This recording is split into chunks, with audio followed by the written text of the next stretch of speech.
cursing at voters, a clumsy shout-out to a dead person, and TMI as VP.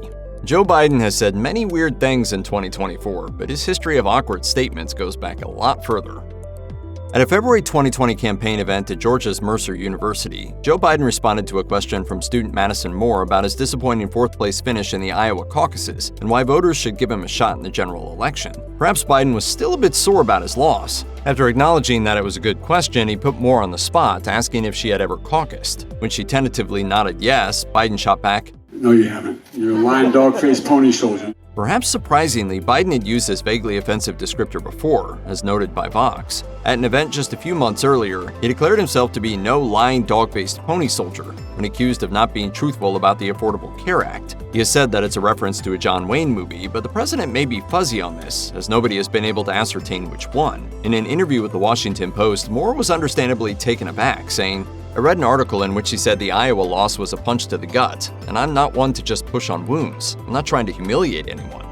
If Biden was trying to make it funny, it absolutely did not land. Perhaps the maybe John Wayne reference was just lost on the audience full of college students.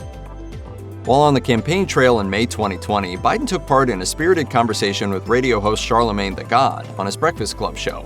The then candidate went on at length about his plans for prison reform, his intent to seriously consider black female running mates, and his consideration of marijuana decriminalization. Biden closed out the discussion with a promise to return to continue the conversation, then offered this parting shot. "If you have a problem figuring out whether you're for me or Trump, then you ain't black." To his credit, Charlemagne completely brushed off the remark, which predictably prompted just a bit of blowback from the online community. Fox News White House correspondent Peter Doocy is known for being combative when asking questions to Biden or members of his press corps. Doocy can play Dr. Obvious with the best of them, as evidenced by a question he slipped in under the wire at the conclusion of a January 2022 press conference. As his fellow journalists were exiting the room, Doocy piped up with a final query, asking, "What do you think President on inflation back? Do you think inflation is a political liability?" Biden was apparently unaware his mic was still on and responded with withering sarcasm. "That's a great asset. More inflation. What a stupid son of a..." Doocy later addressed the president's diss while appearing on Sean Hannity's show, saying that Biden had called him about an hour afterward to tell him it was nothing personal and apologize. Biden may be the first man to serve as vice president under a black chief executive, but he is also a very old white guy.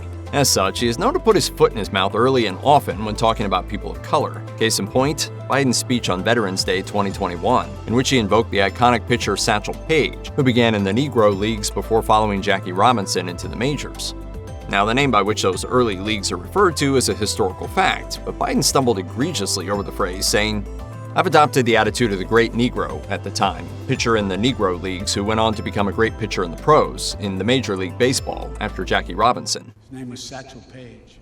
One could certainly make the argument that Biden simply attempted to call an audible on using the phrase Negro leagues while reading off a teleprompter, and that he did not actually intend to refer to Paige as a great Negro. During the Democratic primary in August 2019, Biden was taking part in a town hall hosted by the Asian and Latino Coalition. While attempting to make a point about racial inequity in the educational system, Biden said, "We have this notion that somehow if you're poor, you cannot do it. Poor kids are just as bright and just as talented as white kids." Obviously, this was pounced upon by the press, forcing Biden to address his boneheaded error at a subsequent forum on gun violence, in which he said he misspoke. It's easy to forget that before Barack Obama picked Biden as his 2008 running mate, Biden himself was mounting a presidential campaign. In February 2007, the New York Observer reported on a gathering held for a few journalists at a Delaware dinner, during which Biden was attempting to outline the sharp contrast between himself and the other leading candidates, Obama, John Edwards, and Hillary Clinton. He reserved much of this scorn for Clinton and Edwards, apparently not seeing Obama as much of a threat. When talking about the future president, Biden had this to say, "I mean, you got the first mainstream African-American who is articulate and bright and clean and a nice-looking guy. I mean, that's a storybook, man." The problems here are obvious, but Obama took the comment in stride. According to CNN, he later expressed his doubt that Biden intended any offense and remarked, "He called me to apologize. I told him it wasn't necessary. We've got more important things to worry about." Going back even further, Biden has perhaps never made more of a head-scratching remark than he did in 2006, as he was gearing up for his presidential campaign.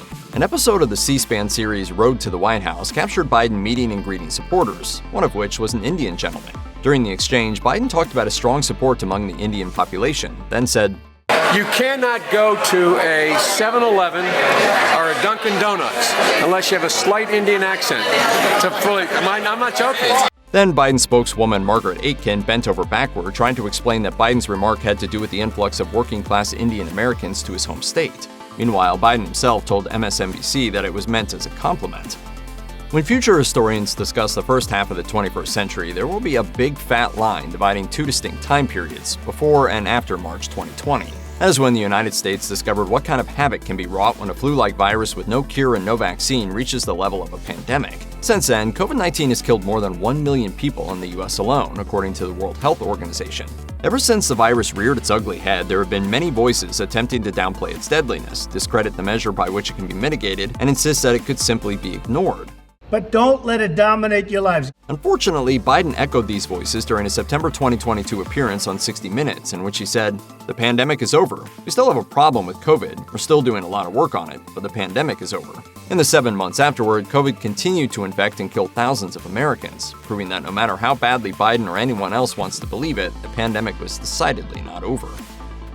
Shortly before the 2008 election, Biden was where one would have expected him to be. He was on the campaign trail, making stump speeches, courting voters, and name-checking the local politicians who showed up to offer their support. It was this last part that resulted in a big old fat gaffe during a stop in Missouri. Reading from a sheaf of notes, Biden said, "And I also am told that Chuck Graham, state senator, is here. Chuck, stand up, Chuck. Let him see you." There was just one slight problem. Graham, a paraplegic, was not exactly capable of complying, as visually evidenced by his wheelchair. In September 2022, Biden was visiting Indiana and spoke at a conference on hunger, nutrition, and health. To open the conference, Biden gave a shout-out to the bipartisan lawmakers who had, in 2021, introduced the legislation to convene the conference. Among them was U.S. Representative Jackie Walorski, whom Biden attempted to single out in the crowd, saying, Jackie, are you here? Where's Jackie?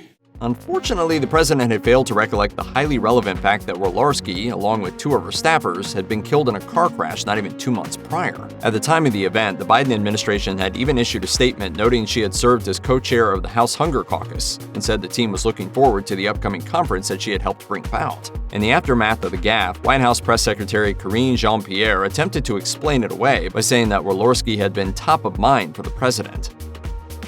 For some conservatives, the idea that Biden and Obama before him are out to take all the guns away is a tried and true talking point. Such talking points must be incredibly frustrating to have to continue to refute on a near-daily basis, and Biden is simply not the type of guy to hide his frustration. While he was on the campaign trail in 2020, he was touring an auto plant in Detroit, Michigan when he was confronted by a worker who accused him point-blank of actively trying to end the Second Amendment. Biden's response was swift and to the point. He responded, As a man continued to protest, Biden proclaimed himself to be a supporter of the Second Amendment and rattled off a laundry list of firearms that he himself owned. Undeterred, the man angrily queried why Biden said he was going to take our guns away, a statement he had supposedly seen Biden make in a viral video. Biden, of course, never said any such thing, and he told the man so repeatedly.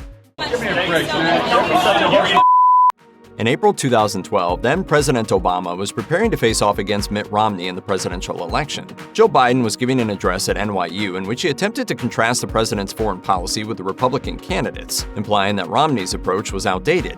He then invoked the decades-old words of former President Teddy Roosevelt, saying, "Speak softly and carry a big stick." He then delivered with a perfectly straight face what can only be described as the punchline. "I promise you, the president has a big stick." Obviously, Biden did not intend the double entendre, and the reason for the snickers coming from the audience was likely completely lost on him.